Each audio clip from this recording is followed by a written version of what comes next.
कानपुर में 3 जून को हुई हिंसा की फंडिंग के आरोपी मुख्तार बाबा पर शिकंजा कसता चला जा रहा है। प्रशासन ने मुख्तार बाबा की 6 दुकानों पर छापेमारी कर उन्हें सील कर दिया है। बिरयानी की सभी दुकानों के सैंपल की जांच हुई है, जिसमें सैंपल फेल हो गए हैं। इसके बाद स्वरूप नगर में सभी दुकानों पर कार्रवाई हुई और इन दुकानों को सील कर दिया गया। मुख्तार बाबा की बाकी जो दुकानें बची हैं, उसके सैंपल की जांच के लिए अब भेज दिया गया है। 3 जून को कानपुर में हुए उपद्रव के मामले में बाबा बिरयानी का नाम आने के बाद जहां एक और मुख्तार बाबा को सलाखों के पीछे भेज दिया गया, तो वहीं अब जिला प्रशासन ने भी शिकंजा कसना शुरू कर दिया। इसी कड़ी में बाबा बिरयानी समेत 6 प्रतिष्ठानों पर ताबड़तोड़ छापेमारी कार्रवाई चली। इस वक्त जहां मैं खड़ा हूं, आप देख सकते हैं ये बाबा बिरयानी लिखा है। जिस प्रकार से प्रशासन ने अपनी पूरी कार्रवाई की, जिसमें नवीन मार्केट की बात की जाए, बिकनगंज की बात की जाए, स्वरूप नगर, जेड स्क्वायर मॉल, ऐसे 6 प्रतिष्ठान थे जहां छापेमारी की कार्रवाई ताबड़तोड़ चली और देर शाम तक ये कार्रवाई चलती रही। भारी सुरक्षा की मौजूदगी में यहां दुकानों को सीज कर दिया गया, यानी बाबा बिरयानी के बंद होने के बाद से उसकी परेशानियां कहीं से कम होती नहीं दिख रही है। जर्नलिस्ट आशीष पांडे के साथ अमित गंजू, न्यूज़ 18 कानपुर। और प्रयागराज में 10 जून को हुई हिंसा के कथित मास्टरमाइंड जावेद मोहम्मद उर्फ जावेद पंप की पत्नी परवीन फातिमा की ओर से दाखिल याचिका पर इलाहाबाद हाईकोर्ट में आज सुबह 11 बजे सुनवाई होगी। याचिका में उसने पीडीए पर गलत तरीके से मकान ध्वस्त करने का आरोप लगाया है। परवीन फातिमा ने दोषी अधिकारियों के खिलाफ कार्रवाई किए जाने और मकान बनाने तक सरकारी आवास मुहैया कराने की मांग की है। परवीन फातिमा का कहना है कि एक मकान उनके नाम पर था, जिसे पीडीए ने गलत तरीके से गिरा दिया।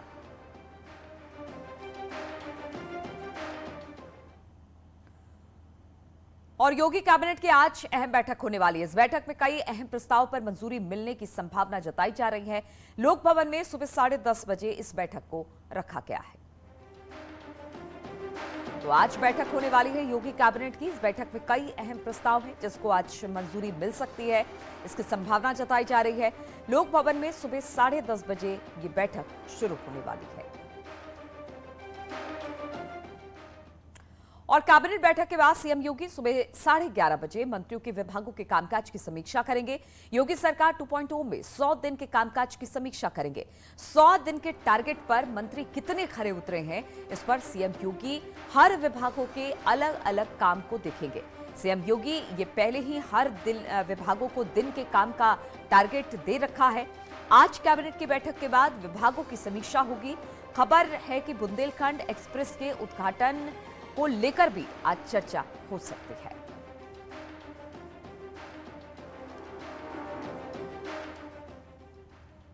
और एसीएस होम अवनीश अवस्थी ने गृह विभाग के लिए 100 दिनों के टारगेट को लेकर समीक्षा की है। एसीएस होम के मुताबिक 93 लक्ष्यों में से 70 का काम पूरा कर लिया गया है और बचे हुए टारगेट भी अगले 10 दिनों में पूरा कर लिया जाएगा। अवनीश अवस्थी ने कहा कि पुलिस में 10,000 नई भर्ती का लक्ष्य दिया गया है, जिसमें 9,500 सब इंस्पेक्टर और 500 से ज्यादा मृतक आश्रित कोटे की भर्ती हुई है। इसके अलावा गैंगस्टर एक्ट के तहत 844 करोड़ रुपए की संपत्ति कुर्क भी की गई है।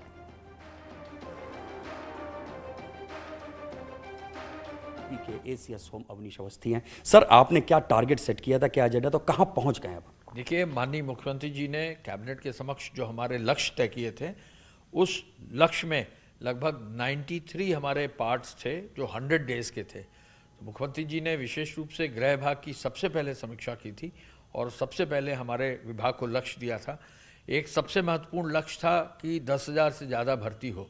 आपने देखा कि 9,500 सब इंस्पेक्टर्स का और मृतक आश्रित विभिन्न पदों में 500 से अधिक लोगों का जो अपॉइंटमेंट हुआ है, उससे हमारा 10,000 का जो लक्ष्य था नए भर्ती का, वो पूरा हुआ है।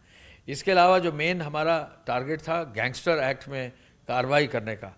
गैंगस्टर एक्ट में जो है हम लोगों ने सेक्शन 14(1) में हर जिले का जब हम प्रोग्रेस देखते हैं तो अभी तक लगभग 90 डेज में 844 करोड़ रुपए की जो है संपत्ति विभिन्न गैंगस्टर्स में एक्ट में दर्ज मुकदमों के लोगों की सेक्शन 14(1) में कुट की गई है और आगे की कार्रवाई की जा रही है। इसके अलावा माननीय मुख्यमंत्री जी ने कहा कि हर थाने पर 10 मेन जो हमारे टॉप 10 अपराधी हैं उन पर कार्रवाई की जाए। तो लगभग 1535 हमारे थाने हैं, तो 1535 थाने की जगह जो है 16,158 लोगों को जो है चिन्हित हर थाने में सब जोड़ दिया जाए तो चिन्हित करके कार्रवाई की गई। इसका बहुत प्रभाव पड़ा है।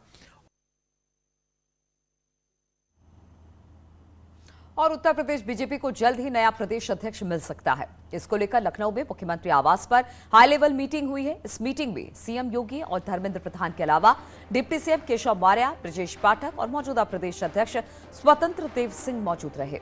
इस मीटिंग में राष्ट्रपति चुनाव पर भी चर्चा होने की खबर है।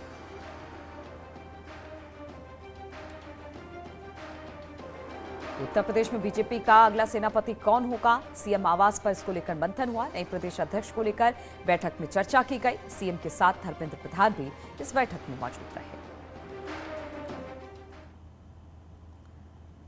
और अलीगढ़ में मुस्लिम टीचर की ओर से सहायक खंड शिक्षा अधिकारी को तिलक लगाने के मामले में अब तूल पकड़ लिया है। महिला टीचर अब साथी शिक्षकों के निशाने पर है। आरोप के मुताबिक व्हाट्सएप ग्रुप पर शिक्षिका का फोटो वायरल कर अपमानित बातें की जा रही हैं। यहां विकास खंड जावा में 15 जून को खंड शिक्षा अधिकारी सतीश चंद्र मिश्रा ने कार्यभार संभाला था और मुस्लिम महिला टीचर ने तिलक लगाकर उनका स्वागत किया था।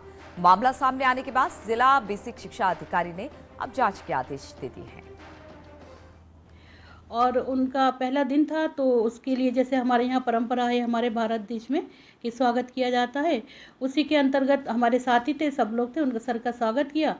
मेरे साथियों ने मुझसे कहा कि मैडम आप टीका कर देंगी? मैंने कहा कर दूंगी, कोई दिक्कत नहीं है। मैंने सर के टीका कर दिया। अब वो फ़ोटो खींचे गए थे, उसमें से एक फ़ोटो हमारे ही किसी अध्यापक साथी ने अपने ग्रुप पे डाल दिया। वो इन्होंने मोहम्मद अहमद के पास पहुंच गया, उस पे इन्होंने इस तरह की टिप्पणी करी कि हिंदू और मुस्लिम अध्यापक, जिससे मुझे हर्ट हुआ, अफसोस हुआ। इस्लाम धर्म में कोई भी व्यक्ति तिलक नहीं लगा सकता किसी को, उसको इजाज़त तिलक लगाने की नहीं है, वो धर्म के खिलाफ है। इसलिए मैंने उस पर कमेंट्स लिखा वो कि तिलक नहीं लगा सकते हैं। और वो भी मेरा अपना कमेंट था जो मैंने लिखा कि मुझे बुरा लग रहा है, आप लोगों को कैसा लग रहा है। तो ये मेरी अपनी राय है, तो मैं अपनी जहाँ तक मैं समझता हूँ कि मैंने कोई गलत नहीं किया है। और मुरादाबाद में संदिग्ध हालात में थाना परिसर में खड़ी गाड़ियों में आग लग गई। मुकदमों से संबंधित गाड़ियों में आग लगी। कई चरपहिया गाड़ियां इसकी चपेट में आ गई। सूचना मिलने पर फायर ब्रिगेड की टीम मौके पर पहुंची और काफी मशक्कत के बाद आग पर काबू पाया जा सका। थाना छाछलेट की यह घटना बताई जा रही है। एसपी ग्रामीण ने इस मामले में जांच के आदेश दे दिए हैं।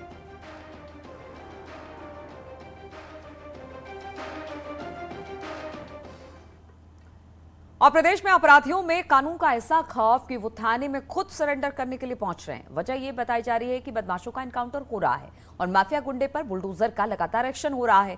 सहारनपुर में 9 हिस्ट्री शीटर ने एक साथ पुलिस के सामने सरेंडर कर दिया। सहारनपुर में पुलिस के सामने एक साथ 9 हिस्ट्री शीटर्स ने सरेंडर कर दिया। साथ ही सरेंडर करने पहुंचे अपराधियों ने पुलिस वालों के सामने आने वाले वक्त में कभी अपराध न करने की कसम खाई। इसी एक्शन की कड़ी में सहारनपुर में ही हिस्ट्री शीटर सन्नी नागपाल के अवैध निर्माण पर बुलडोजर चला। एसडीएम सदर और एएसपी की अगुवाई में नागपाल परिवार की जनता रोड पर बनी संपत्ति को ध्वस्त कर दिया गया। सन्नी नागपाल पूर्व एमएलसी हाजी इकबाल का सहयोगी रहा है। योगी सरकार 2.0 में योगी का बुलडोजर एक्शन में है।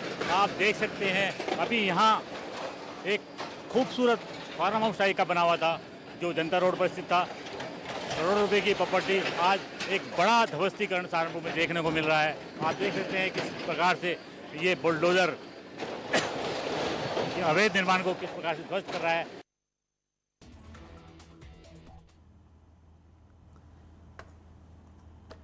तो तस्वीरें हम आपको दिखा रहे हैं किस तरह से अपराधियों में कानून का खौफ है और इसको लेकर अपराधी अब सरेंडर कर रहे हैं क्योंकि वो ये मान रहे हैं कि अगर वो सरेंडर नहीं करते हैं तो फिर उनका एनकाउंटर हो जाएगा।